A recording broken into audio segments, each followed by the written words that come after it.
Hello, everyone. Welcome back to the Ask Dr. Be Good show, the show where we bring you the politics, the practice, and the pedagogies that are happening in public education today. And goodness gracious, we certainly have had all of those things impacting public education because we're in year 3 of the pandemic. And we thought this was going to be the year that we got to come back and sit down next to our friends and be taught by a live teacher. And then we had the Delta variant and not so much. So we've talked a lot in the past weeks about the actual hard impact that politics is having on just public education as a whole, on curriculum, on virtual school, no virtual school, just mask, no mask, vaccines or no vaccine, all of that. And so last week, if you'll remember, we talked about taking some time to reflect over, gosh, what possibly has changed because of COVID permanently, right? And in public education, but we'll be talking about things outside of public education because I don't think you can separate it completely. Public education means that we have kids who need to be not only taught well, but whose parents are involved because they have to take care of that other part of making sure they're mentally well and eating well and helping with the exercise piece and the mindfulness while we also support that at school. So all of these threads are related when it comes to things that have been impacted by COVID and how it may have possibly changed our society in maybe good and bad ways, and that we can already tell in year 3 of education. It's really, it's only been a year and a half, if you can believe that. And let me introduce my guest. We have Kathy Ward is joining us. She's ex-teacher, longtime political analyst. You were commissioner for the Collin County, and so you have that sort of rare combination of having been there, done that, and now helping us in the school business as well. So I've asked you to come on and reflect with us because I think you have, you've been a parent, you are a parent of a current public ed kid. You already had one graduating in college. So you have all those experiences that I think can help further the discussion around gosh, has our world been changed permanently? And it's only been really about 18 months, but which is crazy, doesn't it? And thank you, Dr. Good, so much for having me on your show again. I love your show. I love that you support the teachers, the educators, the admin, the students, the parents, anybody who has anything to do. And I think from being part of your show and people who follow you, everybody has something to do with education. Yeah. I mean, and it is hard to believe we haven't even hit the 2-year mark. Unbelievable. Yeah, it's funny how that works, where we're talking about year 3 in education, and yet we've not really had 2 full calendar years. But it did impact February, February, the second semester of 1920, and then all of 2021, and now 21-22 has been impacted because of the Delta variant, right? And the mask mandates, vaccines. And so let's sort of get started here. I have a nice article from Time magazine that says these 29 numbers show how COVID-19 pandemic changed our lives over the last year. And, I'm a data person. I just love when they have this. And here's some of the interesting things. And they've categorized this. This one's under relationships, and you'll like this. 269,896 pets were adopted from rescue groups in 2020, which is 36,000 more than normal. Oh, and I had heard that. Love that. I love that. I had heard that more people had gone to adopt because they were home, right? They were home and they wanted a pet. And so they chose being home and taking the time to rescue. That was great. You'll like this one, initial data from 5 states show that divorce rates have declined during the pandemic about 22%. Now, see, that's good to know. And I hope it's because people are realizing and learning how to work together and work things out, kind of like we're all in this together versus people not being able to get court dates. Yeah. Devil's advocate there. 39% of couples who had planned a 2020 wedding pushed or canceled the reception. 15% postponed the wedding. Oh, wow. Interesting. Mm-hmm. Huh. Yeah. And as far as time, people passed time on puzzles, purchased in triple in 2020, according to Puzzle Warehouse. So 3 times more people. One of those families. Are you? Can't say we did all the puzzles, but there was the purchase of the puzzles. Yeah.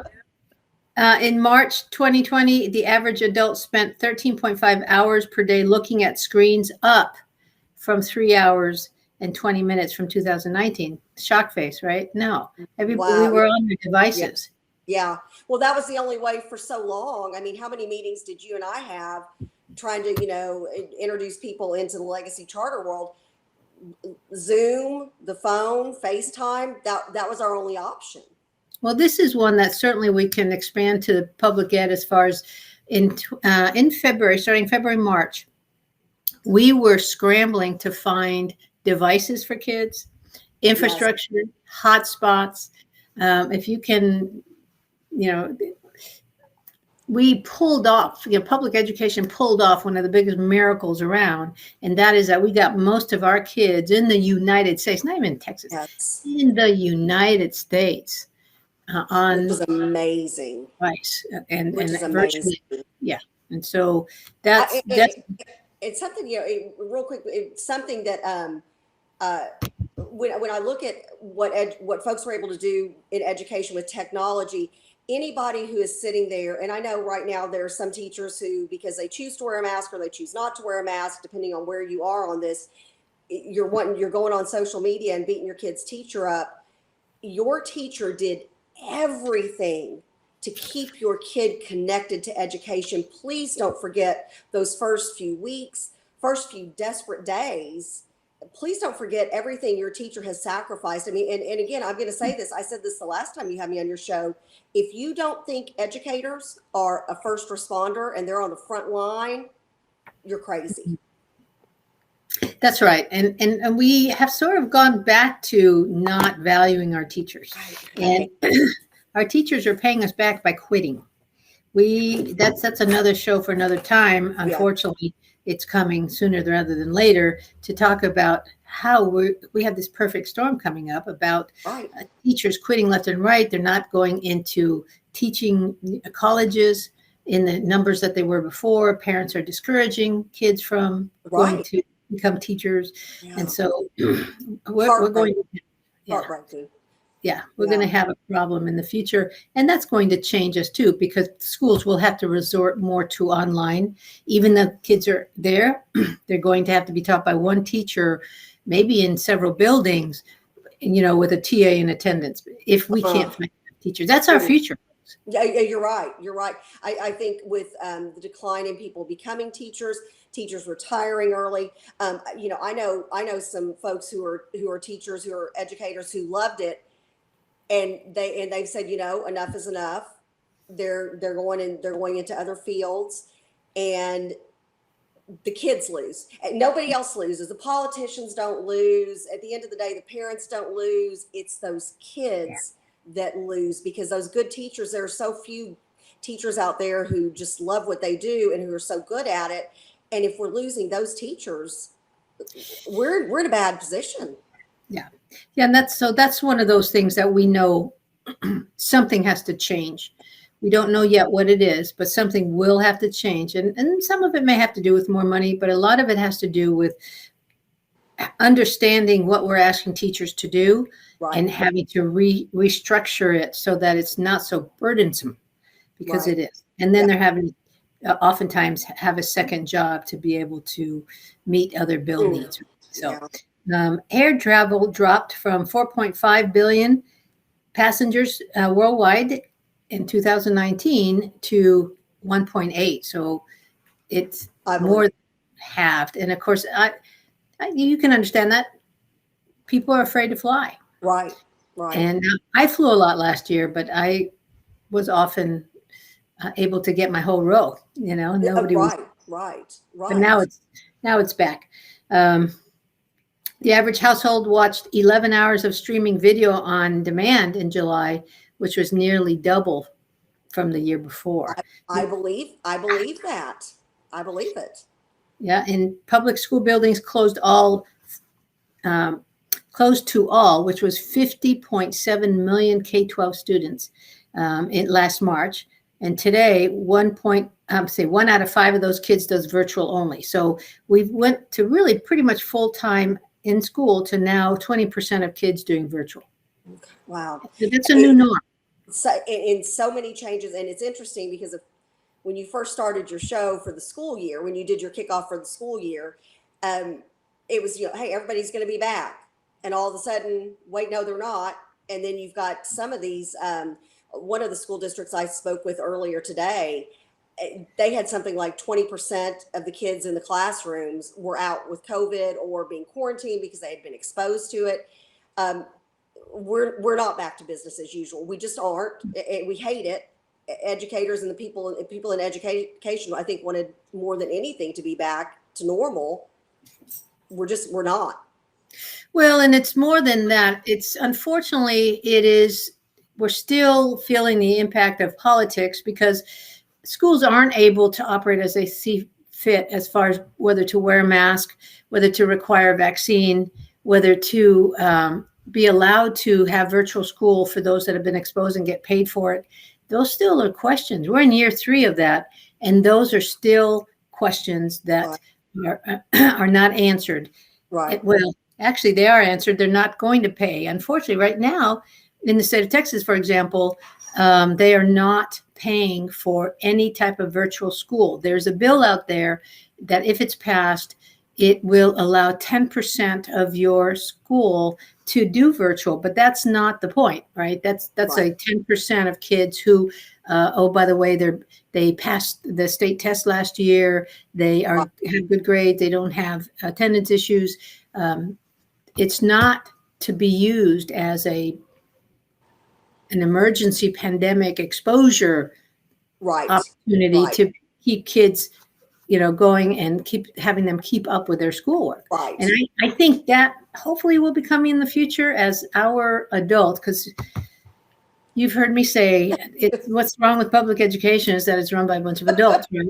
And those adults oftentimes have agendas, or they have blinders. Even if they don't have an agenda, they have blinders of the way they think things should be, because that's the way it was for them. And look how good I turned out. And if I turned out this well, guess what? Our kids don't look like you anymore, Mr. and Mrs. Politician. And first of all, you need a bumper sticker that says that, because every time you say it, I'm like, I know what she's saying, and she's right. And then also, it's, and I kind of think, you heard back when I was growing up, oh, I walked to and from school uphill both ways, barefoot in the snow, kind of a thing. And if it was good enough for me, it's good enough for you. Really, again, I wasn't born with an iPhone, or some device in my hands. I mean, I remember when Atari came around, that was like, oh my goodness, this is the greatest invention ever. We've got Pong and then Super Pong.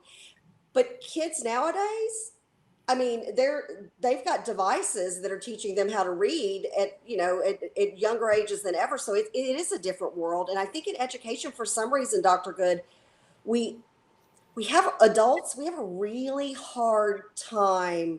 We're so slow to change, and we're so slow to accept that there are changes happening. So are we hurting the kids who could be curing cancer and colonizing Mars? Those are all good questions. If we could get change agents in public school systems, to all agree that maybe not taking 30 years to change, because I've heard that since I started in 1986, that it takes 30 years for things in education to change. Yeah. And you can almost say that I've lived that, because when I started 35 years ago, we had the textbooks that you gave out at the beginning of the year. And if you'll remember, you would give out those book guards that were, if you didn't have the kids do it at home with the grocery bags, remember, you would cover books with a grocery bag. Book covers with either, there was some kind of it was almost like that butcher paper. Yes. Oh, those were the greatest things ever. And then advertisers started saying, hey, no, we'll advertise. And then we want you to put these book covers. So the kids had the book covers. You open the book, you start at chapter 1, you read the chapter together, and then you have the kids answer the question, blah, blah, all of that. That was 35 years ago. And unfortunately, we still have teachers who come in wanting to do that. Yes. Yeah. And you're right. Or remember SRA, Ah, when you had the color coded box yes. system. And while I think back, and obviously, I love to read. I couldn't wait to read a chapter and then do the thing at the back of the book and then find out if I got a good grade. I loved all that. But then my kids, now they had some of that. I will say that they did have some of that. But look at all of the inventions that have happened since I was in school, since you were in school. Mm-hmm. It seems like that should be such a thing of the distant past, like phonics books. That was greatness, but now there's other ways to learn that. Well, and again, this is where politics will rear its head. It was something like phonics, because people will say, I don't think kids are getting enough phonics, darn it. So we're going to mandate that kids be taught phonics. And now in Texas, you have reading academies where it's mandated that all K-3 teachers, I believe, or K-5 teachers must go through the reading academy, at least the ones that are teaching ELA, English. Right. And they must do that by a certain year. And they're being taught phonics and hopefully a combination of other than phonics, because again, we tend to, be one way or the other, when in fact, when I started 35 years ago, that was the balanced literacy where you were taught both phonics and, sort of the sight reading or whatever it was. Yes. Yeah. So we tend to want to throw the baby out with the bathwater, right? All or nothing. And that's one of those practices in public ed that needs to be recognized and stopped. Right. Let's see, ebooks and audiobook checkouts versus via the public library app were up 51%. Wow. If you can believe it. Well, people were home, right? True. And so they couldn't go to the library. I read more just being at home more. I think sheer boredom sometimes drove things like that. But hey, if it gets people back to reading and expanding their minds again, that's good. Well, one thing that I've had shows on it about public libraries, and people tend not to remember our little jewels that are sitting in our neighborhoods that now we can go to again. The public libraries, they have, people should be, there are a couple of places that people should be monitoring at least once a month. And that is that maybe at the beginning of every month, they should go to both their city calendars and their public library calendars, because they will learn of upcoming events, speakers, just things that fascinate adults and fascinate kids. And, and the information being brought is brought by experts in their field. And it just really, really makes sense to know when those things are happening, but people, they don't think about that. And so that part of my constant re-information to help people remember to do that, because normally there's either no cost or very little cost. They'll bring authors. I remember going to the Allen Library a couple of years ago maybe, and there was a comedian who, I can't remember his name, but he wrote a book, and of course he was hilarious. And it's good to feed your mind and your soul, and that no matter what age you are. Right. And do it with experts in their field. So that's something we probably could all get better at. So here's the new category of well-being. So while 1 in 6 health clubs and gyms closed in 2020, Peloton, you know who Peloton is? Oh, yes, the bicycle folks. Yeah, quarterly revenues went up 172% at the end. Oh, yeah. My daughter has one like that. Yep. Oh, yeah. I tried at the beginning of the pandemic. I looked into getting one, but it was going to it'd take like 4 months to get it. And I went, okay. Yeah. So, yeah. I should have gone ahead and done it, but who knew what we were up against? 78% of Americans delayed at least one medical service in the 3 months leading up to February 2021. And we know that. Yep. Worker burnout among U.S. employees at large companies jumped from 42% pre-pandemic to 72%. Wow. Is that because of the lack of interaction? Because a lot of people were working from home, do you think? Those that would be really good to really investigate, because I know that we could say the same about our teachers. If you Right. remember last year, yes, we were allowed to have kids back in school, but what did we ask our teachers to do? To teach virtually and face to face. They were literally, and that's another thing, just, and I know I keep jumping on this, but I think it's so important to remember. So teachers were, it's basically like you had a classroom, on one side of the hall and another classroom on the other side of the hall, and you were running back and forth between the two. Everybody's like, well, you just do the same thing in person that you're doing to the kids. No, you are teaching.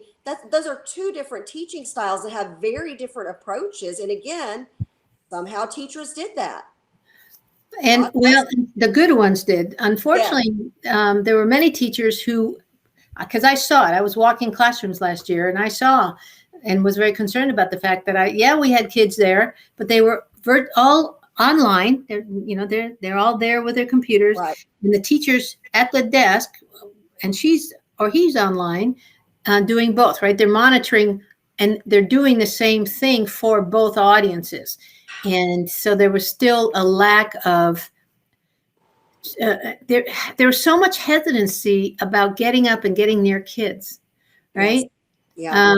So that teachers protected themselves Right. from, with all this hoopla, because many believed that we shouldn't have opened as early as we did, and there were varying philosophies about opening schools, and so you had lots and lots of opinions, and the Right. way those opinions played out in classrooms, and that oftentimes you had very reluctant adults who did not want to get near kids, and Right. to literally put up barriers, plexiglass between them and the kids, and there's a lot of psychology that happens with that You're too. right. You're It's like, right. Well, remember. even as an adult, you know, I don't know if I'm saying a secret I shouldn't, but you and I both frequent a nail salon, and so going back, it was, first of all, was very glad to be back in a nail salon. I'll be the first to admit that. But going back, and there was plexiglass between, and sometimes when you go to the same nail person, you become friends with that person, and it was, for me as a person in my 50s, it was jarring for me to have the plexiglass, and I understand the rationale behind it. I understand it was for my own safety and the safety of the employees. But when you're a kid, that's a very complex thing to deal with. Well, and as is, being in K3 or pre-K3, and the brain and the eyes work together to watch another person's mouth as they speak Right. to Right. help understand what they're saying. We Right. all do it. Actually, all of us do that. We subconsciously do that. And so when we're all wearing masks, it makes it harder, especially if it's muffled and so forth. I know I fussed at my husband. He's fussed at me about mumbling, because when we're wearing our mask.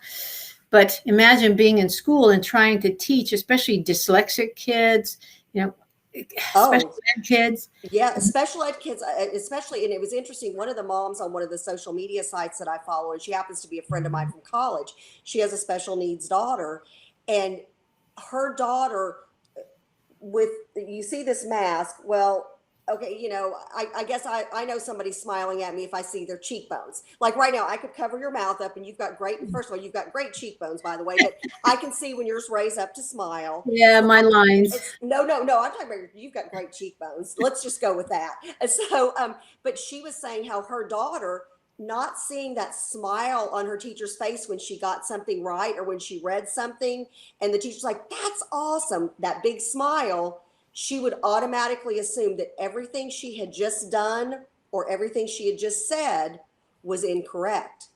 Now that her teacher has the ability to lower that mask when her teacher is working one-on-one with her, she said it's made all the difference in her daughter being happy to be in school Hmm. versus just fighting going to school, even online or in person. being able to see somebody's entire face makes a big, we're human beings. We're used to seeing the entire face. So let's see. We are, time is never our friend on these shows, Miss Kat. Let's talk a little bit more about things in school, for example, that supposedly are being impacted by COVID. And that is something that I had brought on your show this week. And that is now the Department of Ed is asking schools to consider looking at grading in a different way based on the pandemic, based on the way that kids have been traumatized by the pandemic.